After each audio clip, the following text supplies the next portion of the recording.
প্রাণ বাঁচাতে ২ বছর ধরে যেন বাড়িহারা পাখির মতো জীবনযাপন করছিলেন লাখো ফিলিস্তিনি। শুধুমাত্র নিরাপদ আশ্রয় আর বেঁচে থাকতে যতটা প্রয়োজন ততটা খাবার আর পানি এতটুকুই ছিল সৃষ্টিকর্তার কাছে তাদের চাওয়া।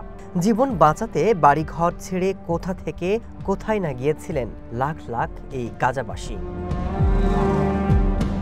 হামাস ইসরায়েল যুদ্ধবিরতি নতুন করে আবারও স্বাভাবিক জীবনে ফেরার স্বপ্ন দেখাচ্ছে বাস্তুচ্যুত গাজার বাসিন্দাদের। মাত্র ২৪ ঘন্টায় গাজায় ফিরেছেন ৫ লাখের বেশি মানুষ, যেখানে আশ্রয় বলতে এখন আছে কেবল ধ্বংসস্তূপ। তবুও খুশি হতভাগা গাজাবাসী।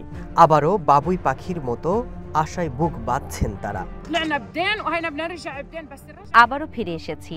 এবার এতটা খুশি যে সব কষ্ট ভুলতে বসেছি। আমরা বারবার আঘাত পেয়েছি। যুদ্ধ একদিন বন্ধ হবে এই আশায় হয়তো বেঁচেছিলাম। ট্রাম্প সহ যারা এই যুদ্ধ বন্ধে এগিয়ে এসেছে তাদের ধন্যবাদ, আমাদের মুক্তি দিয়েছে।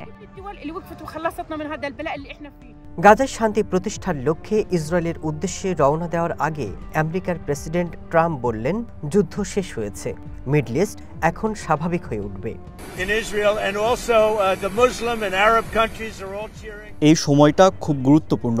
সবাই উল্লাস করছে, মুসলিম দেশগুলো এক হয়েছে। আমি আশা করছি এবার ভালো কিছু হবে। সোমবার ইসরায়েলের পার্লামেন্টে ভাষণ দেবেন ট্রাম্প, তারপর রওনা দেবেন ইজিপ্টের উদ্দেশ্যে।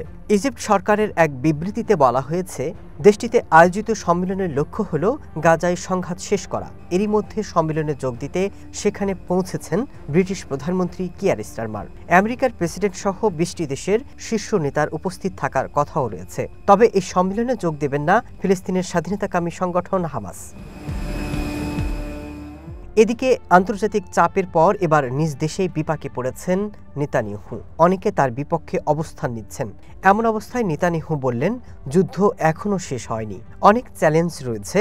যে নতুন পথের সূচনা হচ্ছে সেখানে অনেক বাধাও আসতে পারে। যুদ্ধ শেষ হয়নি, আমাদের আক্রমণ করতে শত্রুরা মুখে রয়েছে। তাই আমাদের সামনে অনেক কঠিন পথ, যে পথ সবাইকে নিয়েই পাড়ি দিতে হবে।